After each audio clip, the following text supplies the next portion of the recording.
Hey folks, today's episode is dedicated to all the people who grew up on RPG titles like Super Mario RPG, Golden Sun, or Chrono Trigger, since I'm going to be talking about Sabotage Studios Sea of Stars. Admittedly, this is a title I've been looking forward to for some time, since it exists in the same universe as Sabotage's previous title, The Messenger. That said, given the leap over to a vastly different genre, the question remains, was Sea of Stars a stellar experience, or was this an experiment in self-sabotage? I'm your host Arlian, let's find out together.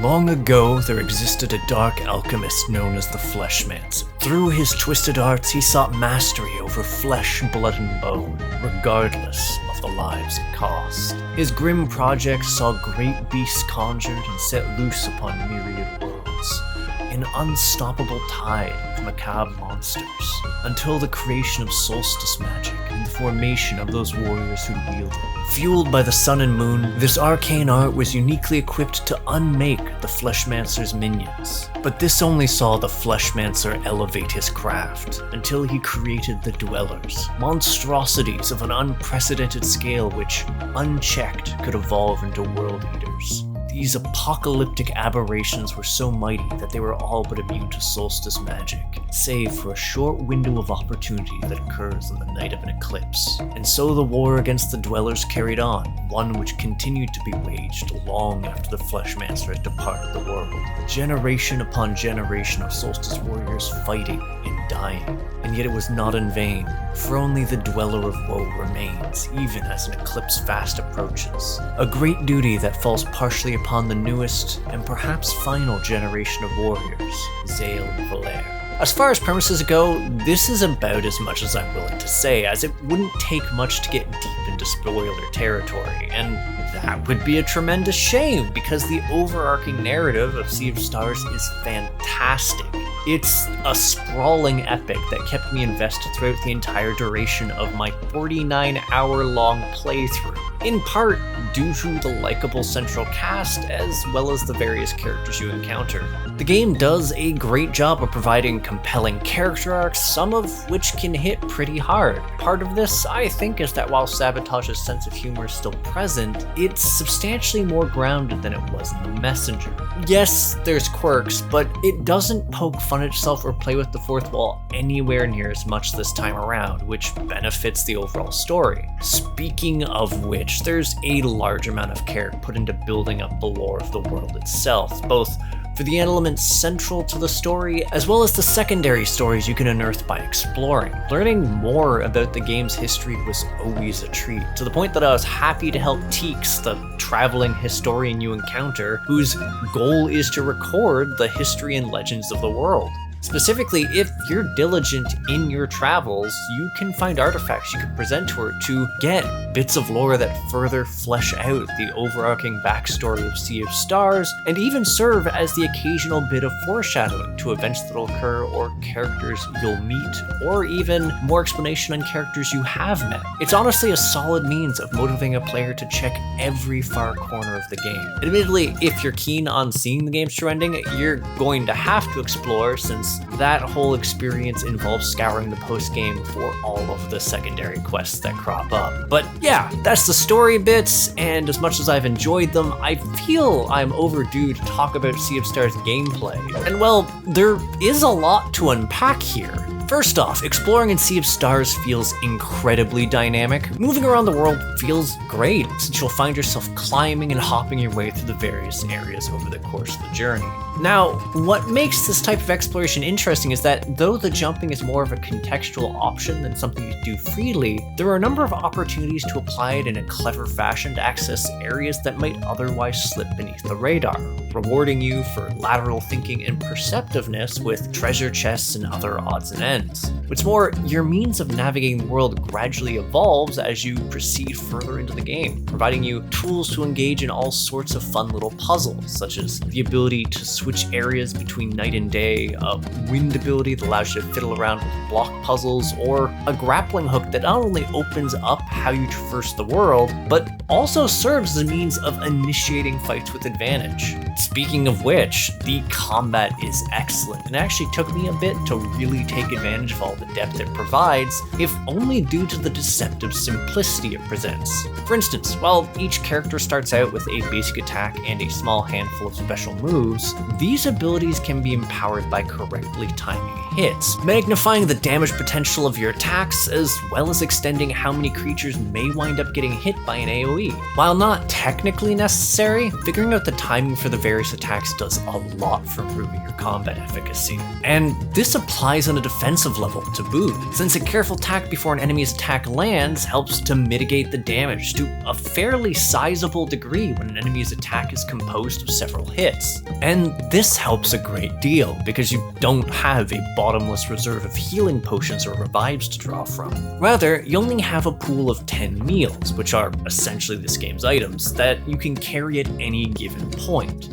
While these can be cooked up at any rest or save point, each meal has distinct utilities, such as being powerful single-target healing, group heals, MP recovery, or even revives, forcing you to put a fair amount of consideration towards what you're choosing to bring with you, and also keeping in mind that all of these require different ingredients. Admittedly, if you do happen to lose a character to unconsciousness and don't have an item for it, you're not completely out of luck, since a character will drag themselves back up to their feet after they've taken a few moments to shake off the stars swirling around their head. Admittedly, each time you get down in the same fight, it does take longer to revive on your own, and an outnumbered character will frequently have their hands full just trying to survive. That said, my favorite element by far has to be the lock system. See, during battles, enemies will occasionally prepare special attacks, at which point you'll see the above, an arrangement of symbols associated with the various damage types in Sea of Stars and the number of actions you can take before the attack resolves itself. Provided you can match all the symbols, the attack itself will be nullified, and the enemy will even lose their action until the current turn resolves itself, providing a distinct opportunity to turn the tide of battle. That said, it's a bit trickier than it sounds, given each character can only act once in a given round, and the locks get a lot more elaborate as you progress further into the game, requiring you to be very aware of a character's kit. Thankfully, even a partial success is still beneficial, because short of a few exceptions, most attacks or special actions will still find their potency diminished provided you can match enough symbols. That said, there's also a secondary benefit in the form of combo points. Now, these do gradually generate as you time blocks and attacks and use your special abilities, but the real combo point generator is breaking locks, which is important since combo points let you use team-up attacks, which not only provide heavily damaging abilities, they also fulfill some fairly unique niches insofar as the sort of hits they'll dish out, which in turn translates to the sort of locks that they can facilitate breaking. Later on in the game, it's not uncommon to be able to refuel the combo points you just spent through the judicious use of a combo attack. And this is something that you should get the hang of, since every 10 combo points you spend, you'll gain a use of an ultimate attack, at least once you've unlocked them, and some of these are incredibly useful for what they can bring to a fight. So by this point, you can see where all the complexity I was talking about starts to kick in, and I'm not even touching the character whose literal kit has abilities you can use to prolong the amount of time it takes an enemy to resolve their attacks, thereby opening them up to savage beatings. Admittedly, these systems are more likely to be seen during more pitched boss fights, but even the smaller fights will still provide a decent amount of challenge and entertainment. For one thing, Sea of Stars isn't the sort of game you can grind in. The amount of experience you need to progress escalates to a point where it just doesn't feel efficient. At the same time, the amount of experience you earn from bosses and non-optional encounters is more than enough to keep you at a competitive level. Or, in other words, things will generally be a challenge, but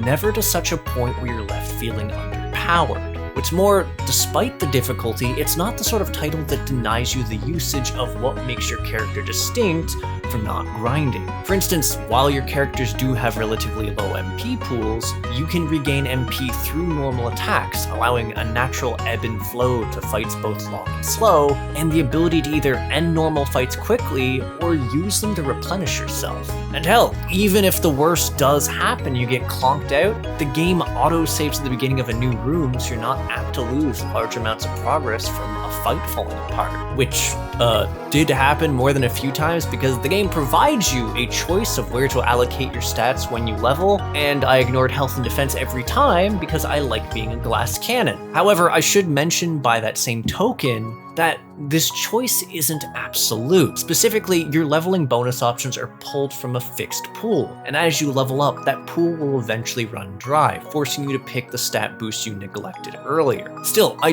don't have much in the way of regrets, because even if I did occasionally eat a solid hit, the game let me freely swap characters around, eschewing the normal rules of RPG fighting and letting me use the full gamut of my team, which also meant I never felt ill-equipped to deal with an enemy. It's pretty genius for how fair it is. And how accessible as well, I should note. See, beyond the saving, there's also a number of elements in the game that allow you to adjust the overarching difficulty of Sea of Stars, namely artifacts. Some of these you start with, like the Amulet of Storytelling that doubles your health and heals you after every fight. Others you can find or buy with gold, or the rainbow conches you find scattered throughout the game, which can do things like boost your experience or reduce shop prices. And yet, while there are certainly a fair number of helpful options, you can also pick more nightmarish ones, such as a relic that boosts the damage enemies deal, or even one that reduces your health by 90%, albeit causing any correctly timed block to reduce incoming damage to 1. It's amazingly flexible system-wise, and you can flicker those options around freely from the menu.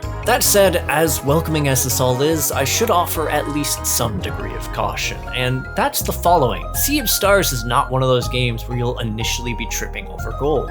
Normal enemies don't drop it, with most of your income derived by exploring the maps and finding merchable items or the occasional chest that might have some in it. Technically, you can spend an inordinate amount of time fishing in order to accrue a small hoard of wealth, a few gold at a time, but even then, you have a fairly low gold cap, and recklessly buying everything you see will bottom it out in no time flat, obliging you to be careful about what you purchase or scavenging from the upcoming dungeons. Not that there's anything wrong with engaging with exploration or hidden minigames, given how rewarding they all feel. Though, the game is pretty rewarding from start to finish. I was legitimately surprised at how enamored I became with the game's soundtrack. In and of itself, it's incredibly solid and quite vast, but midway through the game I had a distinct revelation. As you fiddle around with the day and night powers, you'll find yourself realizing that there are alternate track variants based on what time it is. I wholly admit to changing the heavens just to get my preferred rendition of a track.